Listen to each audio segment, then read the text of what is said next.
Hello guys, हम लोग आज पढ़ेंगे अगला टॉपिक कि कौन कौन से प्रोग्राम एंड पॉलिसीज स्टार्ट किए गए गवर्नमेंट के द्वारा इन एग्रीकल्चर सेक्टर। तो उनमें से पहला आपका आता है प्रधानमंत्री फसल बीमा योजना। ठीक है, और इस टॉपिक से पहले मैंने what is rural development and उनके की इशूज़ एंड एलिमेंट्स बता रखे हैं। अगर आप लोगों ने अभी तक वो वीडियो नहीं देखी है तो ऊपर आई बटन में मैं लिंक शेयर करा रहा हूँ, आप लोग वहाँ पे क्लिक करके वीडियो देख सकते हैं। तो ठीक है, हम लोग आइए अगले टॉपिक पे।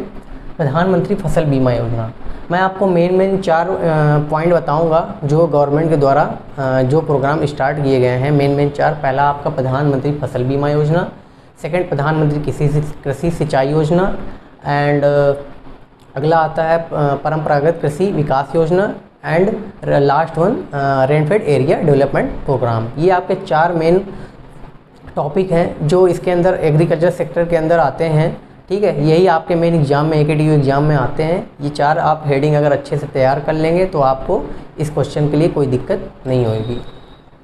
ठीक है, तो आइए पहला पॉइंट अब पढ़ते हैं, प्रधानमंत्री फसल बीमा योजना। ठीक है, तो इसमें आपको क्या लिखना है, पहले आप तो इसको बोल सकते हैं PMFBY।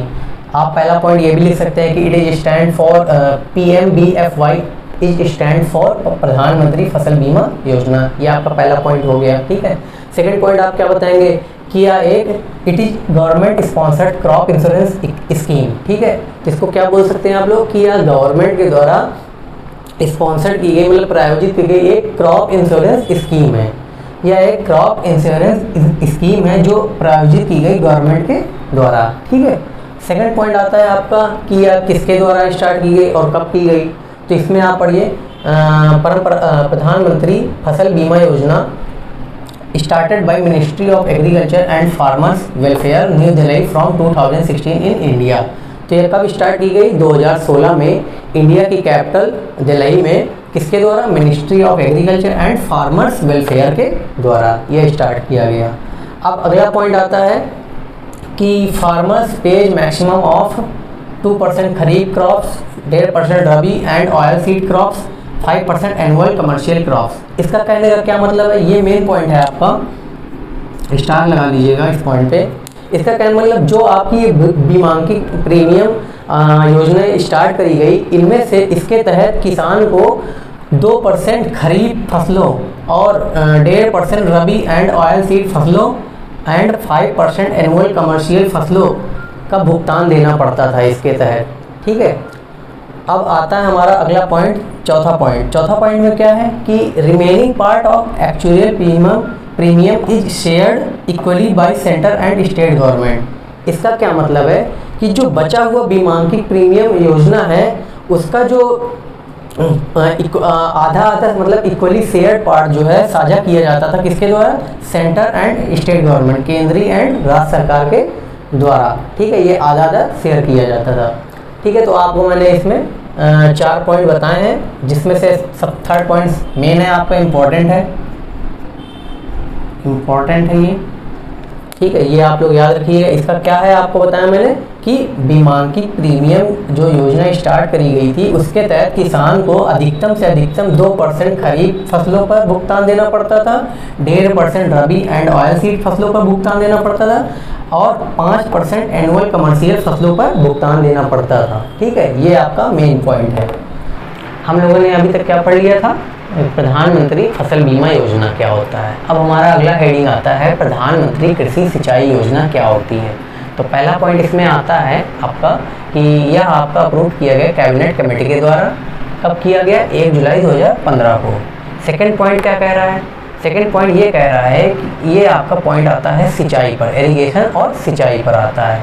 अब सिंचाई के द्वारा हम लोग कैसे अपने क्रॉप को मतलब फसलों को इम्प्रूव कर सकते हैं, किन किन सॉल्यूशंस के द्वारा। तो पहला सॉल्यूशन आता है वाटर मतलब पानी। आप पानी लगातार कॉन्टीन्यूअस आप फार्मिंग के लिए कॉन्टीन्यूअस उसमें सप्लाई करते रहिए जिससे आपकी क्रॉप्स इम्प्रूव कर सके। ठीक है, और अगर नहीं आप कॉन्टीन्यूअस कर पा रहे हैं वाटर सप्लाई तो इसके लिए आप लोग डिस्ट्रीब्यूटेड नेटवर्क का उपयोग करिए, जिससे क्या होगा जहाँ पे भी आपका पानी आ रहा है, पानी सप्लाई किया जा रहा है, उससे आप कनेक्ट हो जाइए, जिससे थ्रू आप उस वाटर सोर्सेज को फिल कर सकते हैं। ठीक है, अगला इसमें आता है फॉर्म लेवल एप्लीकेशन। जो जो इंस्ट्रूमेंट्स आपके इरिगेशन में यूज किए जाते हैं उन इंस्ट्रूमेंट्स का यूज करना, ये आपको इस स्कीम में प्रोवाइड कराता है। ठीक है, अगला पॉइंट आता है आपका improve on farm water use efficiency to reduce wastage of water. इस पॉइंट का क्या मतलब है, जो आपकी पानी की बर्बादी हो रही है उस जल को आप उपयोग में लाइए। ये आपका आता है थर्ड पॉइंट में, ये इंपॉर्टेंट पॉइंट है और सेकेंड पॉइंट भी आपका इम्पॉर्टेंट है। तो अभी तक आपने क्या पढ़ा कि कैबिनेट कमेटी के द्वारा ये अप्रूव किया गया। एक कब किया गया, 1 जुलाई 2015 को। सिंचाई में आपको क्रॉप इम्प्रूव कराने के लिए कौन कौन से सॉल्यूशन का यूज किया गया, पहला वाटर सोर्सेज का किया गया। वाटर सोर्सेज का कैसे किया गया, आप कॉन्टिन्यूस वाटर्स को सप्लाई करते रहिए फार्मिंग में, जिससे आपकी क्रॉप इम्प्रूव कर सकेगी। ठीक है, और फॉर्म लेवल एप्लीकेशन का यूज करिए, मतलब जो जो इंस्ट्रूमेंट्स यूज होते हैं आपके क्रॉप्स इम्प्रूव कराने के लिए या इरीगेशन में, उस इंस्ट्रूमेंट्स का यूज करिए। थर्ड पॉइंट आपने क्या पढ़ा, improve on farm water use efficiency to reduce wastage of water, मतलब पानी की जो बर्बादी हो रही है उसको उपयोग में लाइए, उस पानी को आप उपयोग में लाइए। ये आपका आता है प्रधानमंत्री कृषि सिंचाई योजना में। बस इतने पॉइंट्स आप लोग याद कर लीजिए, इतने पॉइंट्स काफ़ी हैं। ठीक है, अब अगले 2 पॉइंट्स में आपको मतलब 2 हेडिंग्स बताने वाला हूँ, उनका ओवरव्यू दे रहा हूँ। वो ज़्यादा इंपॉर्टेंट है नहीं है, एग्जाम में उतने पूछे जाते नहीं हैं, आप लोग आराम से उसका ओवरव्यू ले लीजिए। पहले थर्ड आता है परंपरागत कृषि विकास योजना। इसके ये क्या होता है, इसमें यह आपका सब कंपोनेंट होता है सॉइल हेल्थ मैनेजमेंट स्कीम का। जो किस पहला पॉइंट आप लोग क्या लिखेंगे कि यह सब component of soil health management scheme. ठीक है, सेकंड पॉइंट क्या लिखेंगे, इट इज मतलब यह किसके अंडर में आती है, national mission of sustainable agriculture के। ठीक है, अब थर्ड पॉइंट आप लोग क्या लिखेंगे इसमें परंपरागत कृषि विकास योजना में कि इसको इम्प्रूव मतलब सॉइल फर्टिलिटी को इम्प्रूव कराने के लिए इस स्कीम को लाया गया। अब सॉइल फर्टिलिटी को क्यों इम्प्रूव कराया जा रहा है, सॉइल फर्टिलिटी को इसलिए इम्प्रूव कराया जा रहा है कि हम इंक्रीज कर सकें हेल्दी फूड को विदाउट यूजिंग एनी एग्रोकेमिकल्स। ठीक है, मतलब हम लोग प्रोडक्शन कर सकें हेल्दी फूड का जितने से ज़्यादा हो सके। ठीक है, विदाउट यूजिंग एनी एग्रोकेमिकल्स। ठीक है, ये आपका थर्ड पॉइंट हो गया।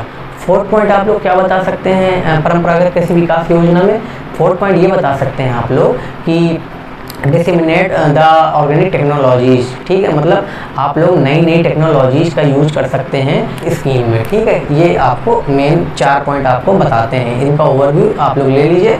आप लोग अपने सेंटेंस से, अगर एग्जाम में कभी आता है तो आप लोग अपने सेंटेंस बना के लिख लीजिएगा। ठीक है, और अगला फोर्थ क्या हेडिंग आती है, रेनफेड एरिया डेवलपमेंट प्रोग्राम। इसमें क्या होता है, रेनफेड एरिया डेवलपमेंट प्रोग्राम जो है ये आपका 2011-2012 में लाया गया। ठीक है, पहला क्या हो गया, रेनफेड एरिया डेवलपमेंट प्रोग्राम जो है आपका 2011-2012 में लाया गया।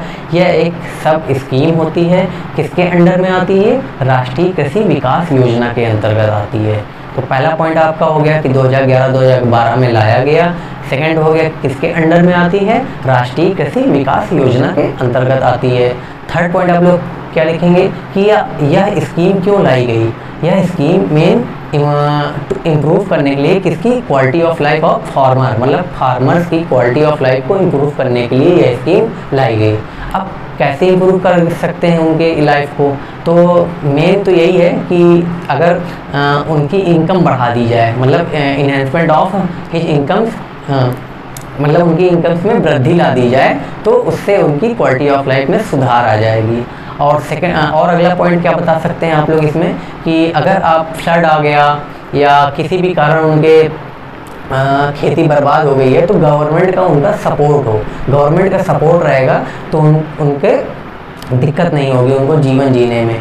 तो ये आपके पॉइंट्स आते हैं रेनफेड एरिया डेवलपमेंट प्रोग्राम में। तो मेन हेडिंग मैंने आपको 4 मेन हेडिंग बता दी हैं, यही इंपॉर्टेंट आते हैं आपके एग्रीकल्चर सेक्टर में। जो प्रोग्राम गवर्नमेंट द्वारा स्टार्ट किए गए इंडिया में, इन्हीं 4 को आप लोग ढंग से समझ के जाइएगा।